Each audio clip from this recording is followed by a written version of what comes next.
Welcome back to the another lecture. आज के इस नए लेक्चर में आप सभी का स्वागत है। आज के इस लेक्चर में हम करने वाले quick revision types of chemical reaction यानी रासायनिक अभिक्रिया के प्रकार का। तो चलिए शुरू करते हैं अपने लेक्चर को बिना किसी देरी के और with new excitement and new topic जो कि हमारे पास रासायनिक अभिक्रिया के प्रकार। तो चलिए शुरू करते हैं। सबसे पहली बात, रासायनिक अभिक्रिया के कितने प्रकार होते हैं? रासायनिक अभिक्रिया के 5 प्रकार होते हैं। ठीक है, रासायनिक अभिक्रिया के जो मुख्य प्रकार हैं वो कितने होते हैं? 5। पहला होता है संयोजन अभिक्रिया। ठीक है, पहला क्या है लिख देते हैं एक जगह, एक मिनट एक पेज इंसर्ट कर लेता हूं, इसमें लिख कर दिखा देते हैं हम आपको। हाँ तो भाई पहला है इसमें रासायनिक अभिक्रिया के प्रकार में पहला है हमारे पास संयोजन अभिक्रिया। संयोजन अभिक्रिया। सेकंड वन हम पढ़ेंगे, दूसरा हम पढ़ेंगे इसमें वियोजन अभिक्रिया। वियोजन अभिक्रिया, ठीक। थर्ड वन हम पढ़ेंगे विस्थापन अभिक्रिया। विस्थापन अभिक्रिया। फोर्थ वन हम पढ़ेंगे द्विविस्थापन अभिक्रिया, यानी 2 जगह से विस्थापन होगा जिसमें। फिर इसके बाद हम पढ़ेंगे पांचवा उपचयन व अपचयन अभिक्रिया। उपचयन व अपचयन अभिक्रिया। ठीक है, ये मतलब हम 5 प्रकार पढ़ने वाले हैं और 5 प्रकार के अंदर हमको मतलब इनके भी कुछ प्रकार है, जैसे वियोजन अभिक्रिया। वियोजन अभिक्रिया के भी 3 प्रकार होते हैं, इनके बारे में भी हम देखेंगे। ओके, तो चलिए शुरू करते हैं हम अपने लेक्चर को विद ए न्यू एक्साइटमेंट। शुरू करते हैं। सबसे पहली बात, संयोजन अभिक्रिया कहते किसे? संयोजन अभिक्रिया क्या होती है? संयोजन अभिक्रिया हमारी होती है ऐसी अभिक्रियाएं जिनमें क्या हो, 2 या 2 से अधिक पदार्थों को अगर मिला दिया जाए, कॉम्बिनेशन बनाया जाए, ठीक है, या और 2 या 2 से अधिक पदार्थों को मिलाते हैं और केवल एक उत्पाद बनता है। ठीक है, आपको अभिकारक और उत्पाद तो क्लियर है ना कि अभिकारक क्या होते हैं? जो रासायनिक अभिक्रिया में भाग लेते हैं। उत्पाद क्या होते हैं? जो रासायनिक अभिक्रिया के बाद में प्राप्त मतलब मिलते हैं। तो ऐसी अभिक्रिया जिसमें 2 या 2 से अधिक अभिकारक मिलकर केवल एक उत्पाद बनाते हैं, दैट्स कॉल्ड संयोजन अभिक्रिया, एडिशनल रिएक्शन। अगर मैं इसका स्ट्रक्चर बना के दिखाऊं तो ये हो जाएगा A + B = AB। ठीक है, दोनों मिलकर केवल एक उत्पाद बना रहे हैं, दैट्स कॉल्ड संयोजन अभिक्रिया।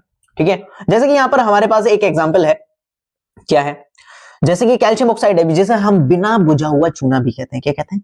बिना बुझा हुआ चूना। इसका केमिकल नेम क्या हो जाता है? Calcium oxide. कि जब पानी के साथ अभिक्रिया कराई जाती है, जब बिना बुझे हुए चूने में पानी मिलाया जाता है तो वह बुझ जाता है। Just kidding. ठीक है, तो कैल्शियम हाइड्रोक्साइड बनता है और बुझा हुआ चूना बन जाता है। ठीक है, क्या जब हम कैल्शियम ऑक्साइड में पानी मिलाते हैं, पानी के H2O, ठीक है, तो यहां पर कैल्शियम हाइड्रोक्साइड बन जाता है और एनर्जी बनती है। क्या एनर्जी बनती है? अच्छा एक बात बताऊं, अधिकांश जितनी भी हमारे पास ऊष्माक्षेपी अभिक्रिया मतलब जितनी भी संयोजन अभिक्रियाएं होती हैं ऊष्माक्षेपी होती हैं। अच्छा, आप ऊष्माक्षेपी अभिक्रिया से क्या मतलब समझेंगे? ऐसी अभिक्रियाएं जिसमें ऊष्मा उत्पन्न होती है। ठीक है, ऐसी अभिक्रियाएं जिसमें ऊष्मा उत्पन्न होती है उनको हम ऊष्माक्षेपी अभिक्रिया कहते हैं। ठीक है, और अधिकांश जितनी भी संयोजन अभिक्रियाएं हैं वो क्या होती हैं? ऊष्माक्षेपी अभिक्रिया होती हैं। याद रखेंगे, ऊष्माक्षेपी अभिक्रिया क्या होती है? जिनमें ऊष्मा उत्पन्न होती है, अभिक्रिया के उपरांत उत्पन्न हो रही है, तो उसको हम क्या कहेंगे? ऊष्माक्षेपी अभिक्रिया कहेंगे। ये संयोजन अभिक्रिया में बता दिया मैंने आपको। ठीक है, संयोजन अभिक्रिया क्या होती है? जब 2 या 2 से ऐसी अभिक्रियाएं जिनमें 2 या 2 से अधिक अभिकारक मिलकर केवल केवल एक उत्पाद का निर्माण करते हैं, उसे संयोजन अभिक्रिया कहते हैं। एडिशनल रिएक्शन कहलाती है। ओके, आई होप आपको ये चीज क्लियर हो गई हो। So we are to jump on the next chemical reaction. Okay, अच्छा थोड़ा सा और थोड़े से एग्जांपल डिस्कस कर लेते हैं। जैसे कि कोयले का दहन है। कोयला क्या है? कार्बन। ठीक है, जब हम इसको जलाते हैं तो क्या बन जाता है? कार्बन डाइऑक्साइड गैस बनती है। ये भी एक योगात्मक अभिक्रिया है। ठीक है, हाइड्रोजन और ऑक्सीजन की रिएक्शन करके पानी बनाया जाता है। ये भी एक योगात्मक, सीधी बात है, जिनमें क्या हो, 2 या 2 से अधिक पदार्थ मिलाए जाएं और केवल एक उत्पाद बन रहा है, दैट्स कॉल्ड एडिशनल रिएक्शन, यानी उसको हिंदी में क्या कहते हैं? योगात्मक अभिक्रिया कहते हैं या फिर संयोजन अभिक्रिया कहते हैं। आई होप आपको ये चीज क्लियर हुई। अरे क्लियर हुई होगी, कितना बढ़िया लग रहा हूँ। अच्छा, आज मैं अच्छा लग रहा हूँ? बिल्कुल अच्छा तो हूं मैं। Okay, now it is time to discuss about the next chemical reaction, which is वियोजन अभिक्रिया। ठीक है, जिसको हम वियोजन अभिक्रिया अपघटन अभिक्रिया भी कहते हैं। इसमें क्या होता है, वियोजन, वियोजन यानी वियोजित हो जाना, टूट जाना, अलग हो जाना, यानी नाम में पता चल रहा है कि भैया अलग अलग हो गए, तेरा रास्ता अलग है, मेरा रास्ता अलग है, ठीक है, दोनों अलग अलग, ठीक। तो उसी को हम कहते हैं वियोजन अभिक्रिया। जब क्या हो, एकल अभिकारक क्या है, दो या दो से अधिक उत्पादों में टूट जाए, ठीक है। एकल अभिकारक यानी जो हमारे पास ये पदार्थ है, जो भी हमारे पास रिएक्शन है, उसको अगर हम दो या दो से अधिक पदार्थों में तोड़ देते हैं, दैट्स कॉल्ड वियोजन अभिक्रिया।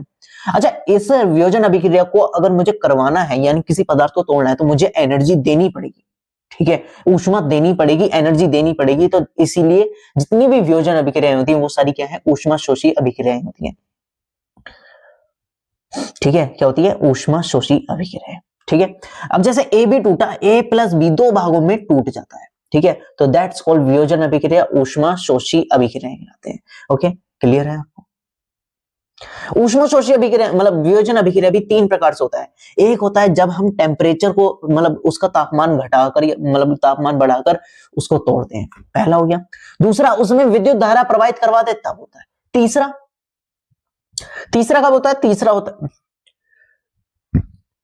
सॉरी, तीसरा कब होता है, तीसरा जब होता है जब हम उसे धूप में रख दें। तीन तरीके से हम वियोजन कर सकते हैं, तीन तरीके से हम वियोजन कर सकते हैं। चलिए देखते हैं ऊष्मीय वियोजन क्या होता है। सबसे पहले ऊष्मीय वियोजन देख लेते हैं। ऊष्मीय वियोजन क्या होता है, जिसमें क्या है, किसी भी पदार्थ को गर्म करके हम क्या करते हैं, उसका वियोजन करते हैं, दैट्स कॉल्ड ऊष्मीय वियोजन। जैसे कि आप एग्जांपल देख लें कि हाँ भाई ये ऊष्मीय वियोजन का ही एग्जांपल है, कैल्शियम कार्बोनेट, ठीक है, जिसे चूना पत्थर भी कहा जाता है। अगर मैं इसको हीटअप कर देता हूं तो ये कैल्शियम ऑक्साइड, जो कि हमारे पास क्या कहलाता है, ये गलत लिखा हुआ है, बिना बुझा हुआ चूना आएगा यहाँ पर, बिना बुझा हुआ चूना कहलाता है। और कार्बन डाइऑक्साइड, एक बात मैं आपको लिटरली बता देता हूं, जहां आपको कार्बोनेट आयन दिखे और हम उसको गर्म कर रहे हैं तो आप समझ जाना कार्बन डाइऑक्साइड बनेगी बनेगी। ओके, आई थिंक आपको क्लियर हो गया होगा, ठीक। तो ऊष्मीय अपघटन क्या होता है, जब हम ऊष्मा के द्वारा, ऊष्मा देकर उसमें अपघटन करवाते हैं, कहते हैं पदार्थ का अपघटन होता है, तो दैट्स कॉल्ड ऊष्मीय अपघटन, ठीक है, which is the one of the type of वियोजन अभिक्रिया, ठीक है। ये भी जैसे कि इसमें भी टेम्परेचर हमने मतलब इसमें भी टेम्परेचर इंक्रीज करा, लेड नाइट्रेट, ठीक है, इसको गर्म करते हैं तो लेड ऑक्साइड बनता है, नाइट्रोजन डाइऑक्साइड बनती है और ऑक्सीजन गैस बनती है, ठीक है। ये एक बार पूछा भी गया था, किसके अंदर, बोर्ड्स के अंदर। अच्छा, यहां पर अब दूसरा प्रकार आ जाता है, सेकेंड टाइप, जब उसमें विद्युत धारा प्रवाहित करी जाती है, यानी विद्युत धारा प्रवाहित करने पर भी हम उसमें वियोजन करवा सकते हैं। उसमें क्या होता है, आयनों का वियोजन होता है, जो प्लस वाले हैं वो माइनस वाले के पास जाते हैं और जो माइनस वाले हैं वो प्लस वाले के पास जाते हैं, यानी अपने से विपरीत इलेक्ट्रोड की ओर वे इधर मतलब भाग जाते हैं, ठीक है, आयन जो होते हैं। तो बात क्या है, विद्युत धारा, उसके जलीय विलयन में अगर हम किसी भी पदार्थ के जलीय विलयन में उसमें विद्युत धारा प्रवाहित कर देते हैं तो वह अपने आयनों में वियोजित हो जाता है, लेकिन यह अस्थायी रूप से होता है। अगर हम वो करंट हटा ले तो वो वापस मिल जाता है, ठीक है, तो इसलिए यह अस्थायी है।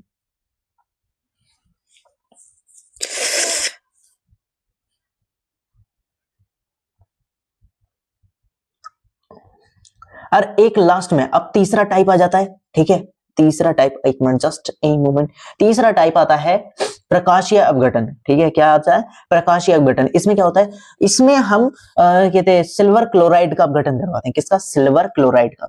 सिल्वर क्लोराइड को हम ले लेते हैं एक प्लेट में, ठीक है, और फिर उसको हम क्या करते हैं, सूर्य के प्रकाश में रख देते हैं, जिसमें क्या होता है, हमारे पास सिल्वर और क्लोरीन में का वियोजन हो जाता है, ठीक है, क्या, सिल्वर और क्लोरीन का वियोजन हो जाता है। तो इसलिए यह अभिक्रिया कहलाती है प्रकाशीय अपघटन, क्योंकि इसमें प्रकाश के द्वारा अपघटन। सीधी बात है, अगर ऊष्मा के द्वारा अपघटन, ऊष्मीय अपघटन, विद्युत धारा के द्वारा अपघटन, विद्युत धारा अपघटन, ठीक है, विद्युत अपघटन, और यहाँ पर प्रकाश के द्वारा अपघटन प्रकाशीय अपघटन कहलाता है, ठीक है। ओके, ये सेम सिल्वर ब्रोमाइड में भी होता है, ठीक। नेक्स्ट आ जाता है, नेक्स्ट टाइप आ जाता है हमारे पास विस्थापन अभिक्रिया। विस्थापन अभिक्रिया में क्या होता है, विस्थापन अभिक्रिया में जीत, एक तरह से आप समझ लीजिए जीत उसकी होती है जो ज्यादा ताकतवर होता है, या फिर कह सकते हैं कि जीत उसकी होती है जो ज्यादा मेहनत करता है, ठीक है। वही यहां पर आ जाता है जो अधिक अभिक्रियाशील तत्व होते हैं, क्या, जो अधिक अभिक्रियाशील होते हैं, तत्व होते हैं, ठीक है, वो अपने से कम अभिक्रियाशील वाले जलीय विलयन में, ठीक है, अपने से कम अभिक्रियाशील वाले पदार्थ के जलीय विलयन से उसको विस्थापित कर देते हैं। जैसे कि बी यहाँ पर कमजोर है और उसी का जलीय विलयन है सी के साथ, ठीक है। ए यहाँ पर पावरफुल है तो ए कहेगा बेटे तू यहां से हट जा, मैं आऊंगा यहाँ पर, क्यों? क्योंकि ए पावरफुल है, बी कुछ बोल नहीं सकता, तो ए सी बन जाता है और बी बाहर। तो इसमें क्या होता है, सक्रियता श्रेणी के आधार पर ये बताया जाता है कि हाँ भाई, ये आप देख सकते हैं, हमने प्रीवियस लेक्चर्स में डिस्कस भी किया हुआ है चैप्टर के अकॉर्डिंग, ठीक है। लेकिन यहाँ पर हमारा एक क्विक रिवीजन चल रहा है, तो हम विस्थापन अभिक्रिया को देखते हैं। बस इसमें क्या है कि हाँ भाई, जो अधिक अभिक्रियाशील तत्व है वो अपने से कम अभिक्रियाशील वाले तत्व के जलीय विलयन से उसको विस्थापित कर देता है, भगा देता है। जो कम अभिक्रियाशील है वो बाहर और जो ज्यादा अभिक्रियाशील है वो अंदर, ठीक है। इस तरीके से केमिकल रिएक्शन होती है। फॉर एन एग्जाम्पल कि यहाँ पर हमने देखा, क्या देखा कि यहाँ पर हमें जिंक दिखाई दिया, ठीक है। जिंक क्या कर रहा है कि हाँ भाई CuSO4 सक्रियता श्रेणी में जिंक कॉपर से ऊपर आता है, तो जिंक ज्यादा ताकतवर। अच्छा, इससे हमें ये भी पता चलता है कि रिएक्शन हो भी रही है या नहीं, ठीक है। कई बार ऐसा एमसीक्यूज में पूछा जाता है कि हाँ भाई रिएक्शन पॉसिबल है या नहीं। इसके लिए आपको एक मस्ट है कि आपको सक्रियता श्रेणी आनी चाहिए, ठीक है, जो कि हमने डिस्कस की हुई है, ठीक है। अगर आपको चाहिए तो आप देख सकते हैं आराम से, आगे आप सर्च करेंगे सक्रियता श्रेणी बाय DR लेक्चर्स, आपको इजीली मिल जाएगा। तो जिंक और कॉपर सल्फेट की जब रिएक्शन करवाई जाती है तो कॉपर क्या है, जिंक से कम पावरफुल है। कॉपर, जिंक कहता है बेटा यहां से निकल, तो वो उसे भगा देता है, उसके जली विलयन से उसके घर से भगा देता है और भाई अपने आप विलयन बना लेता है, जिंक सल्फेट में जाता है, ऐसी लेड करता है, ठीक है। तो इसी को हम क्या कहते हैं, विस्थापन अभिक्रिया, ठीक है। समझ में आया? आई होप आपको ये चीजें क्लियर हो गई होंगी, ठीक है। कितनी बढ़िया है, कितना आसान है। अरे समझा कौन रहा है, हम है ना। नहीं समझ में आया दोबारा देखो। नहीं समझ में आया तो कमेंट करेंगे, कोई दिक्कत नहीं है, अगर कुछ भी दिक्कत हो। द्विविस्थापन अभिक्रिया में क्या होता है, द्विविस्थापन अभिक्रिया समझ लो कि हाँ भाई लेन देन, एक तरह से ये समझ लो कि हाँ भाई जैसे मेरा फोन और तेरा फोन, ठीक है, दोनों अपने आपस में बदलने की, भाई तेरा फोन मैं चलाऊंगा, तू मेरा फोन चला, ठीक है। तो ये हो कहलाती है द्विविस्थापन अभिक्रिया। इसी तरीके की इसमें क्या होता है, एक बार स्ट्रक्चर के अकॉर्डिंग समझेंगे। A B और हमारे पास C D है, ठीक है। ये जो C है वो B के पास जाएगा, जो A है वो D के पास आएगा, A D हो जाएगा और प्लस C B हो जाएगा, ठीक है। हमेशा याद रखेंगे यौगिक लिखते समय पॉजिटिव वाला पार्ट हमेशा पहले लिखा जाता है, ठीक है। इसलिए मैंने A पहले लिखा है और इसमें C पहले लिखा है। ओके, समझ में आया? तो इसमें क्या होता है, आयनों का आदान प्रदान होता है, किसका, आयंस का, ठीक है। आयनों का आदान प्रदान होता है, इसी को हम क्या कहते हैं, द्विविस्थापन अभिक्रिया, यानी एक दूसरे से क्या आयनों को बदल लेना, दैट्स कॉल्ड द्विविस्थापन अभिक्रिया। जैसे कि यहाँ पर Na2SO4 है, ठीक है, ये रहा Na2SO4 है। Na2SO4 में एक तो Na प्लस आयन है, एक SO4 2 माइनस आयन है, ठीक। इसमें बेरियम क्लोराइड में Ba आयन है, ठीक है, और Cl माइनस आयन है, ठीक है। समझ में आ गया? अब ये क्या करता है, Ba कहता है कि मैं जाऊंगा सल्फेट के पास और सोडियम कहता है मैं जाऊंगा क्लोरीन के पास, तो इसलिए वो सोडियम क्लोराइड बना लेता है और ये बेरियम सल्फेट बना लेता है, यानी अपने आयनों का आदान प्रदान कर रहा है, अपने आयनों का आदान प्रदान कर रहा है। तो दैट्स कॉल्ड कि ये क्या है हमारे पास, द्विविस्थापन अभिक्रिया। तो ऐसी अभिक्रियाएं जिनमें क्या हो, आयनों का, अभिकारकों के बीच आयनों का आदान प्रदान होता है, तो उन्हें हम क्या कहते हैं, द्विविस्थापन अभिक्रिया कहते हैं। क्लियर हुई बात? अरे भैया आप समझाओ, हमें समझ में ना हो ही नहीं सकता, और अगर हो जाए तो कमेंट कर देना। हाँ? अच्छा तो लग रहा हूं क्यों? चलो next and last type of the reaction, उपचयन एवं अपचयन अभिक्रिया। इसमें बहुत कंफ्यूजन होती है, ठीक है, तो कंफ्यूज नहीं होना है, ठीक है, कंफ्यूजन नहीं चाहिए मुझे बिल्कुल भी, ठीक है, कंफ्यूज तो होना ही नहीं है। तो सबसे पहले ये क्या है, अलग अलग टाइप है, मतलब दोनों एक साथ हैं लेकिन थोड़ा सा अलग है।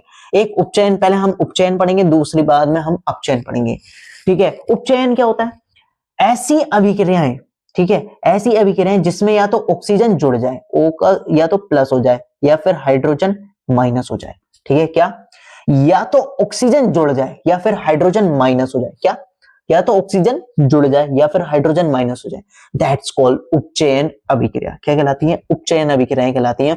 जैसे कि कॉपर के साथ ऑक्सीजन जुड़ रहा है, क्या, कॉपर के साथ यहां पर ऑक्सीजन जुड़ रहा है, तो ये क्या हो रही है, हमारे पास उपचयन अभिक्रिया हो रही है। क्या हो रही है, उपचयन अभिक्रिया। क्लियर है भैया? बिल्कुल क्लियर है, ठीक है। वहीं यहां पर देखो दूसरी लाइन में, अगर मतलब अब अपचयन अभिक्रिया, ये तो थी जो बात थी, ये थी उपचयन अभिक्रिया के बारे में। किसके बारे में, उपचयन अभिक्रिया के बारे में। अब बात करेंगे हम अपचयन अभिक्रिया के बारे में। अपचयन अभिक्रिया में क्या होता है, या तो हाइड्रोजन जुड़ जाए, या फिर ऑक्सीजन घट जाए, ठीक है। तो ये क्या होता है हमारे पास, अपचयन अभिक्रिया कहलाते हैं। यहां पर कॉपर ऑक्साइड, हाइड्रोक्साइड बोल रहा हूं, सॉरी, कॉपर ऑक्साइड को जब हमने यहां पर देखा तो कॉपर रह रहा है, यानी ऑक्सीजन की हानि हुई है, यानी कॉपर ऑक्साइड का अपचयन हुआ है। लेकिन अगर आप यहां पर देख रहे हैं हाइड्रोजन और ऑक्सीजन जुड़े हैं, ठीक है, हाइड्रोजन के साथ ऑक्सीजन जुड़ रहा है, तो यहां पर क्या हुआ है, उपचयन भी हुआ है। अपचयन कब हुआ, कि जब हाइड्रोजन सॉरी ऑक्सीजन यहां से हटी है तो वो क्या हुआ, अपचयन हुआ है, किसका, कॉपर ऑक्साइड का। वही हाइड्रोजन का क्या हुआ है, उपचयन हुआ है, क्योंकि यहां पर क्या हुआ है, ऑक्सीजन जाकर जुड़ी है। क्लियर हो गया, ऑक्सीजन जुड़ रही है या हाइड्रोजन हट रहा है, उपचयन अभिक्रिया। अगर ऑक्सीजन हट रही है और हाइड्रोजन जुड़ रही है तो क्या हो गया, अपचयन अभिक्रिया। क्लियर हो गई होंगी बात, भैया कह रहे हैं बिल्कुल क्लियर है भाई, ठीक है। यहां पर ये आ गया कॉपर ऑक्साइड, ठीक है। दोबारा देखो यहां पर दे रखा है ना कि यहां पर CuO से यहां पर कॉपर बन गया, यानी ऑक्सीजन की हानि हुई। ऑक्सीजन की हानि किसमें हो रही है, ऑक्सीजन की हानि हो रही है हमारे पास अपचयन अभिक्रिया में, ठीक है। किसमें हो रही है, अपचयन अभिक्रिया में। या फिर यहां पर ऐसा होता है कि हाइड्रोजन हमारा जुड़ जाता, तो ये क्या हो गई हमारे पास, अपचयन अभिक्रिया हो गई। वही यहां पर आप देखेंगे हाइड्रोजन है, हाइड्रोजन को यहां पर सिंगल था, यहां पर जाकर ऑक्सीजन जुड़ गई, तो ये क्या हो रहा है, उपचयन अभिक्रिया हो रही है। यानी इस अभिक्रिया के अंदर उपचयन और अपचयन अभिक्रिया दोनों साथ में हो रही है। और ऐसी अभिक्रियाएं जिसमें उपचयन और अपचयन अभिक्रिया साथ में होती है, रेडॉक्स अभिक्रियाएं कहलाती है।